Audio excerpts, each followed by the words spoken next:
Hi, I'm Uno, the amputee rider.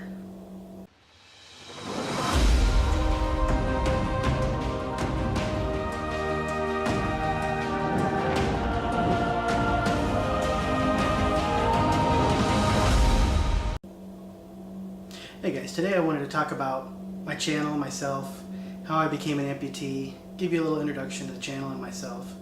I guess I'll get right into it.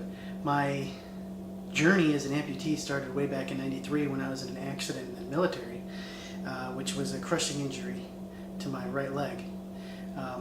We were close to shore, so I was airlifted off, and we were able to basically repair it as best they could, though I suffered permanent nerve damage. I spent probably about 10 months in rehab and came out of the military and went to the VA and checked in. Basically, with all the nerve damage, I had what you call drop foot. So my right foot would just not, I wasn't able to pick it up like you could normally. And so that caused me to fall a lot.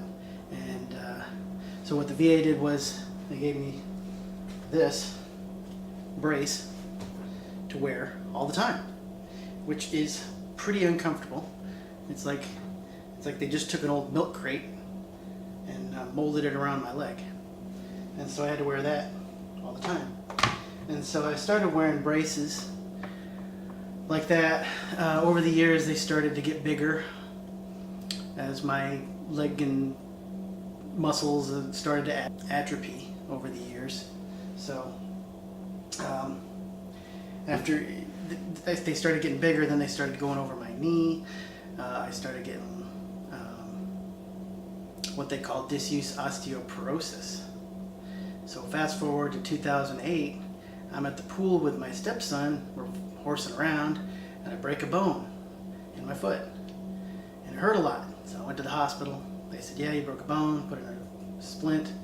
Went and saw an orthopedic doctor. He said, yeah, it's broken. So I was in a cast. This started a very long series of casts that meant I was alternating between the brace and the cast. It's like I would be in a cast for three weeks to 3 months, and it wasn't healing. And so the doctors decided they wanted to do surgery. And I said, look, I've already got the nerve damage. What else can we do? And this is so from 2008 to 2011, I went through pretty much either being in a cast or the brace, and so I was very disabled for those years. I also started to go through pain management, and the pain management at the point in July of 2011, I was to a point where I was taking Cymbalta, Lyrica, and 6 Percocet a day, and it was affecting my personality. So I looked at my doctor at that last appointment after he took off the last cast and said, look, what else can we do? And he kind of jokingly looked at me and said, well, we can always cut it off. And I said, when? I just looked at him very seriously and said, fine, when?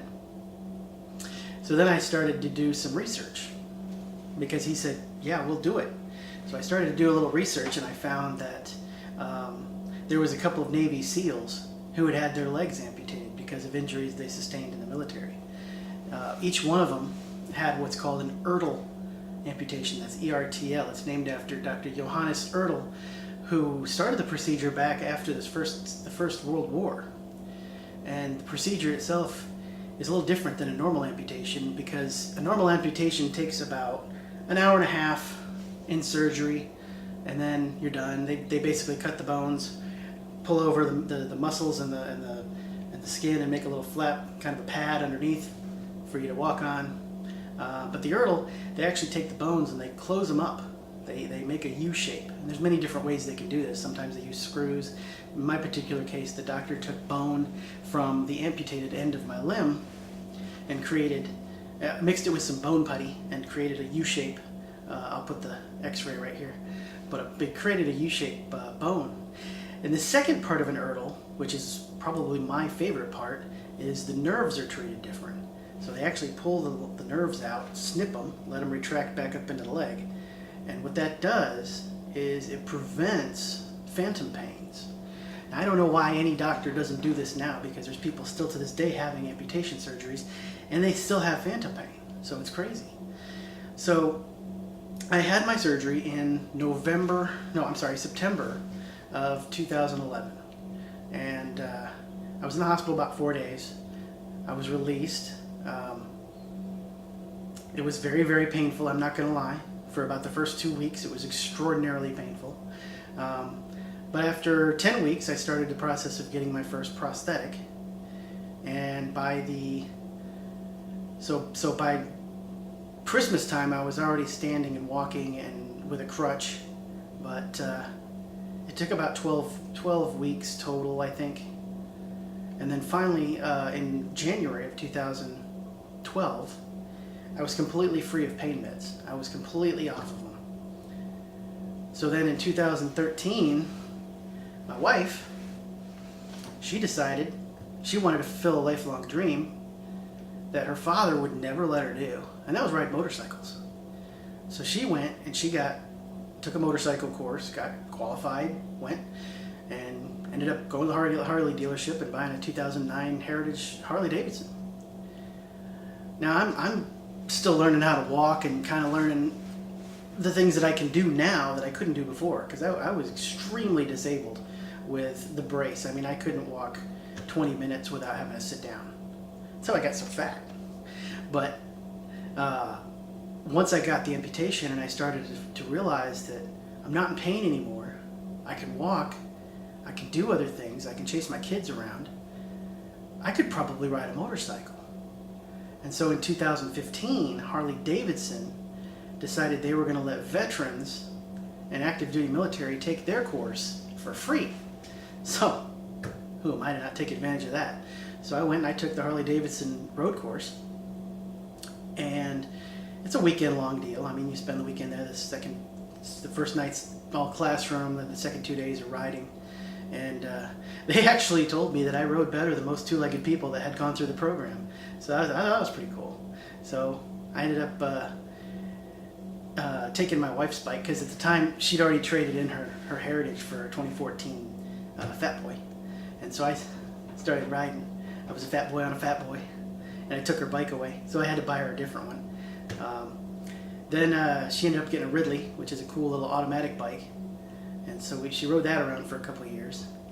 And I ended up getting trading the Fat Boy for a 2016 Street Glide, which I wrecked in 2017. We'll talk about that in another video. That's a whole different topic.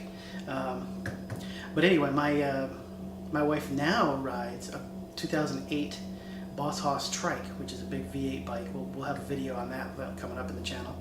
And I recently traded mine up, my 2016, for a 2018 Street Glide, and I'll be covering that in the channel as well. So as far as the channel is concerned, what I want to do with this is I want to have it as an educational resource for other amputees, other riders. I want to do not just amputee stuff, but I'm going to do biker stuff. I'm going to do installs. I'm going to be doing a highway peg install at some point. That's going to be my first install video. We're going to do some other stuff with some other friends of mine, some of my brothers. But a lot of the stuff is going to cover, I've already done a couple of prosthetic reviews. I'm going to do product reviews. I'm going to do just pretty much whatever I want, because it's my channel. So if you would like, go ahead and subscribe. It would help me out a lot. Plus, it'll let you know when I upload new videos. I'm going to try to upload new videos at least once a week, if not more. So, thank you for watching, and I'll talk to you later.